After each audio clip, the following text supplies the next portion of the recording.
வணக்கம். நான் விஜயகுமார். வேர் trading ideas பார்க்குறவங்க எல்லாருக்கும் என் மனமார்ந்த நன்றி. ஸோ இன்னைக்கும் வந்து 145 ஸ்ட்ராட்டஜியில் வந்து ஸ்டாப் லாஸ் அடிச்சிருச்சு. அதுக்கு பின்னாடி சில ரீசன்ஸ் வந்து நான் உங்களுக்கு எக்ஸ்பிளைன் பண்ணிடுறேன். அது பண்ணிடலாம். டெலிகிராம் குரூப்பில் நீங்கள் கேட்ட கொஸ்டின்ஸ்க்கு எல்லாத்துக்கும் ஆன்சர் பண்ணிடலாம் அப்படின்ட்டு தான் இந்த வீடியோ. ஏன்னா இன்னைக்கு ஸ்டாப் லாஸ் அடிச்சதுக்கப்புறம் பெருசாக இல்லை, லர்னிங் எதுவும் இல்லை. இன்னைக்கு வந்து நாம் என்ன தப்பு செஞ்சோம் அப்படிங்கிறத பார்ப்போம். இன்னைக்கு நம்ம வந்து தப்பு எதுவுமே செய்யலை. ஓகேங்களா? ரீசன் வந்து என்னன்னா 15 மினிட்ஸ் பிரேக் அவுட் ப்ராப்பராக பிரேக் அவுட் ஆச்சு. டவுன் சைடில் பிஇ சைடு என்ட்ரி கிடச்சிது. எல்லாமே கரெக்டாக தாங்க நடந்தது. அண்ட் இதுவும் பார்த்தீங்கன்னா, அதாவது சிஇ சைடும் 10:30க்கு வந்து நமக்கு என்ட்ரி கிடச்சிருக்கு. கரெக்டுங்களா? 10:30க்கு வந்து பார்த்தீங்கன்னா இங்கேயுமே வந்து 124 வரைக்கும் லோ வந்திருக்கு. இட் மீன்ஸ் செல் சைடில் வந்து உங்களுக்கு ட்ரிகர் ஆயிடுச்சு. செல் சைடில் ட்ரிகர் ஆயிடுச்சு அப்படின்னா நம்ம பையிங் போகிறதுல ஒன்றும் தப்பு இல்லை. அதுவும் கரெக்டாக வந்திருக்கு. ஓகே. அண்ட் பிரேக் டவுனும் ஆயிடுச்சு. 15 மினிட்ஸ் கேண்டலுக்கு கீழே போயிடுச்சு. எல்லாமே கரெக்டாக நடந்ததுங்க. ஓகேங்களா? ஆனாலும் இன்னைக்கு ஸ்டாப் லாஸ் அடிச்சது ஒவ்வொரு கிடையாது. அண்ட் இது வந்து ஆன் செலெக்ஷன் ஆஃப் 17,250 பிஇ. ஓகேங்களா? இப்போ 17,300 பிஇலாம் எடுத்திருக்கணும். ஏன் வந்து நீங்கள் 250 எடுத்தீங்க அப்படின்னு ஒரு கொஷின் இருக்கு. இன்னைக்கு டார்கெட் கொடுத்ததுனால நாம் அந்த மாதிரி லாஜிக்கை வந்து கொஷின் பண்ணக்கூடாது. ரீசன் வந்து என்னன்னா 925க்கு 17,300 பி வந்து 189 188 ட்ரேட் ஆகிட்டு இருந்தது. ஓகேங்களா? ஸோ அதை வந்து நம்ம நார்மலாகவே நம்மளுடைய செலெக்ஷன் லிஸ்ட்குள்ளே கொண்டு வர மாட்டோம் அட் 925.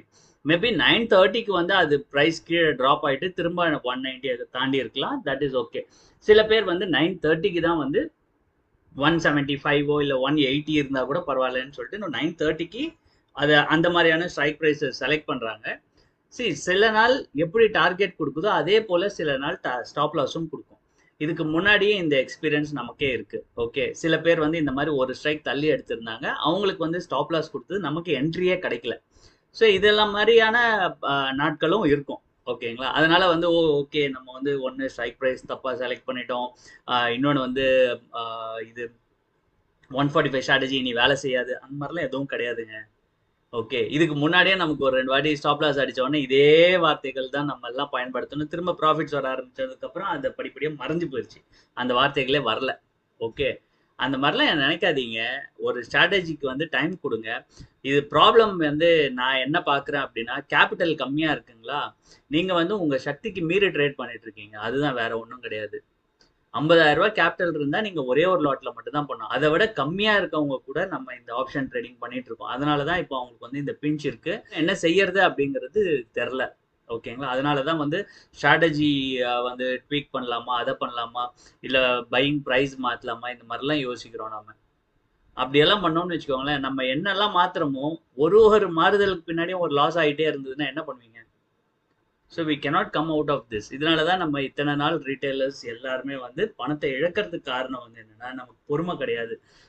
நம்ம மெசேஜஸ் நல்லா ஃபார்வர்ட் பண்ணுறோம். ஸ்டாக் மார்க்கெட் அப்படின்னாலே வந்து 90% வெயிட்டிங்கு, 10% தான் எக்ஸிக்யூட்டிங் அப்படின்லாம் வந்து ஒரு நல்ல ஒரு மெசேஜ் எல்லாம் அனுப்புறீங்க.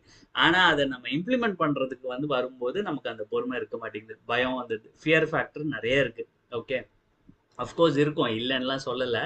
நானும் ஒன்றும் பயப்படாத ஆட்கள்லாம் ஒன்றும் கிடையாது. பட் என்னன்னா நம்ம அதெல்லாம் கடந்து வந்துட்டோம். வேற ஒன்றும் இல்லை. ஓகே. நீங்கள் வந்து அதுக்கு மோல்ட் ஆகுங்க ஃபர்ஸ்ட்டு. அண்ட் பேசிக்ஸை கற்றுக்கோங்க. ப்ரைஸ் ஆக்ஷன் கற்றுக்கோங்க. ஸ்டாக் மார்க்கெட் எப்படி பிஹேவ் பண்ணுது, எந்த ப்ரைஸ் வந்துச்சுன்னா அங்கேருந்து ரிவர்ஸ் ஆகுது, அது எல்லாத்தையும் கற்றுக்கோங்க. அண்ட் நம்ம இப்போ இந்த டாட் லெவல்ஸ் இன்னைக்கு பார்த்தோம், நல்லா அருமையாக இன்னைக்கு வேலை செஞ்சிருக்கு. ஆக்சுவலி டாட் லெவல்ஸ் படி ட்ரேட் பண்ணியிருந்தாலே ஒரு நல்ல ப்ராஃபிட்ஸ் இன்னைக்கு எடுத்துருக்கலாம்.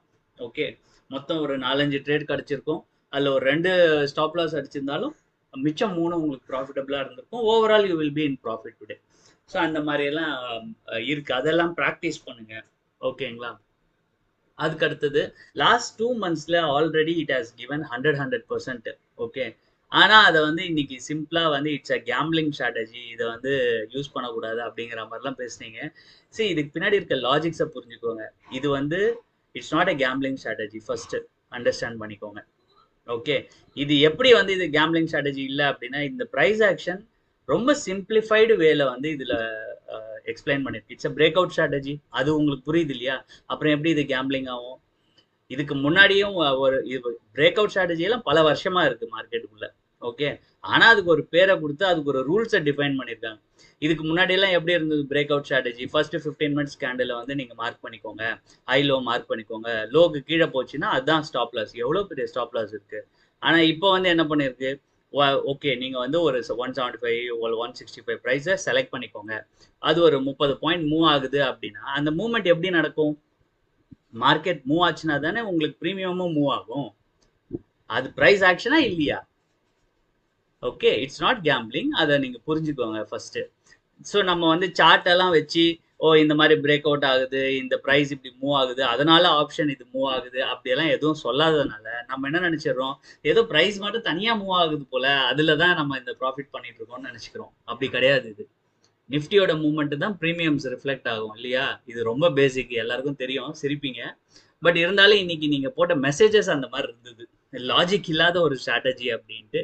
லாஜிக் எல்லாம் இருக்குங்க. நம்ம லாஜிக்கை வந்து எப்படி புரிஞ்சுக்கிறோங்கிறது தான். ஓகே. ஸோ பிரேக் அவுட்டை பேஸ் பண்ணி தானே இருக்குங்கிறத புரிஞ்சுக்கிட்டீங்களா இல்லையா? அதை புரிஞ்சுக்கிட்டீங்கன்னா இதுல லாஜிக் இருக்குங்கிறத நீங்க புரிஞ்சுப்பீங்க. அது உங்களுக்கு புரியல அப்படின்னா இதுல லாஜிக் இல்லை, நீங்க கேம்லிங் தான் நினைச்சுக்கணும். ஓகே. அடுத்தது, ஈவன் நீங்க வந்து அலோகேட்டட் கேபிட்டல் வந்து உங்களுக்கு 1,00,000 இருக்கு, 2 லாட்ல நீங்க பண்றீங்க அப்படின்னா 2 மாசத்துல ஆல்ரெடி 40,000 ருபீஸ் நீங்க ஏர்ன் பண்ணிட்டீங்க ஆகஸ்ட் அண்ட் செப்டம்பர்ல. ஓகேங்களா? நான் ஏர்ன் பண்ணிட்டேன். Okay, it means I made 40% profit out of this strategy in last 2 months.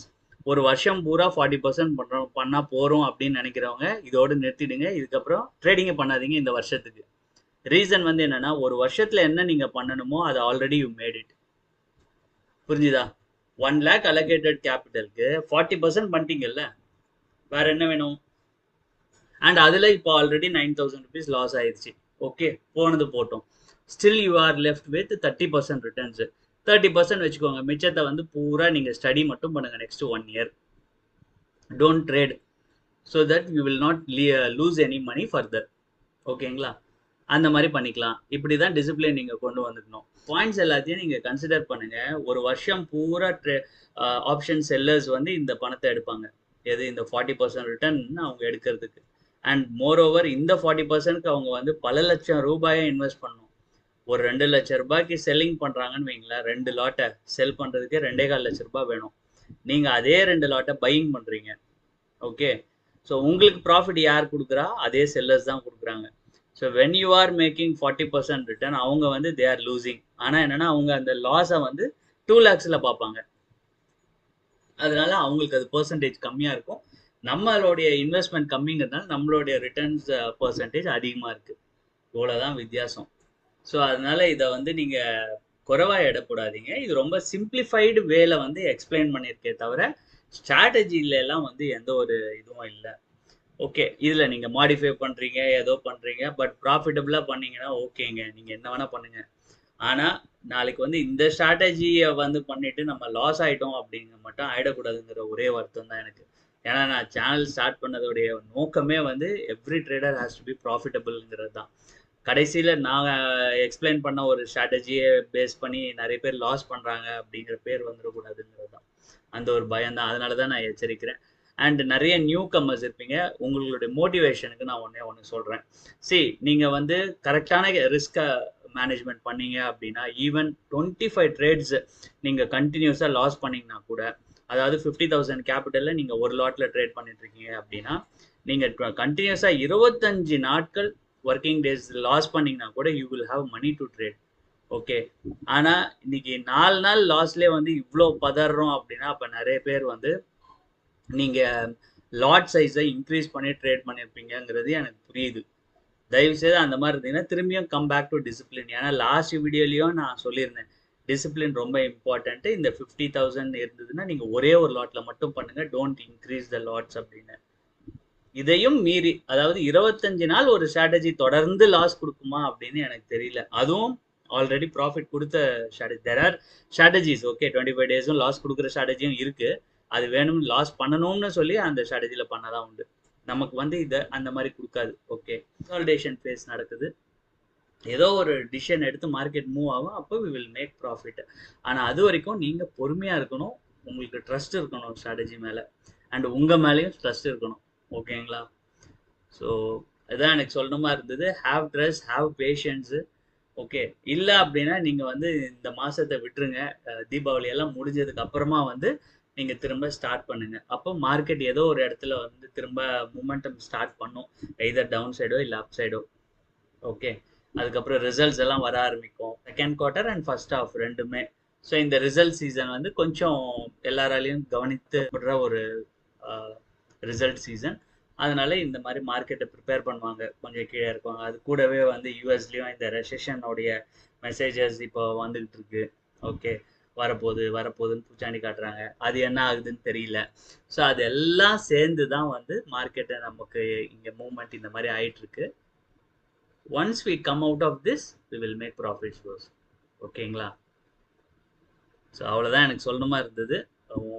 இதுக்கு மேலே எனக்கு உங்களை மோட்டிவேட் பண்ணுறதுக்கோ இல்லை தைரியம் சொல்கிறதுக்கோ என்கிட்ட எதுவும் இல்லை. ஓகே. பட் நீங்கள் வந்து கொஞ்சம் மார்க்கெட்டோடைய இந்த இதையும் கற்றுக்கோங்க. வெறும் வந்து இந்த ஸ்ட்ராட்டஜியை பேஸ் பண்ணி மட்டும் ப்ராஃபிட்ஸ் பண்ண முடியும்னு கிடையாது. நீங்கள் வந்து கொஞ்சம் இந்த ட்ரெண்ட் லைன்ஸ் ஆகட்டும், how to draw trend lines, அதுக்கப்புறம் எப்படி வந்து ப்ரைஸ் மூவ் ஆகுது, அதுக்கப்புறமா வந்து சப்போர்ட் ரெசிஸ்டன்ஸ். ஓகே. இது எல்லாமும் கொஞ்சம் கற்றுக்கோங்க. தென் 20 EMA 50 EMA யூஸ் பண்ணி எப்படி ட்ரேட் பண்ணுறது, இது எல்லாமே கொஞ்சம் விஷயங்கள்லாம் கற்றுக்கங்க. ஆனால் எக்ஸிக்யூட் பண்ணுறீங்க அப்படின்னா ஏதோ ஒன்றை வந்து கண்டினியூஸாக எக்ஸிக்யூட் பண்ணுங்க. ஓகேங்களா? அதை மாத்திரம் மைண்டில் வச்சுக்கோங்க. டெய்லி ஒரு ஸ்ட்ராட்டஜி எக்ஸிக்யூட் பண்ண போனீங்கன்னா you will lose all your money. ஓகேங்களா? So with this I am ending the video. Thank you so much for வாட்சிங் திஸ் வீடியோ. நாளைக்கு இன்னொரு அருமையான வீடியோட உங்கள் எல்லாரையும் சந்திக்கிறேன். Till then take care. Bye. Thank you.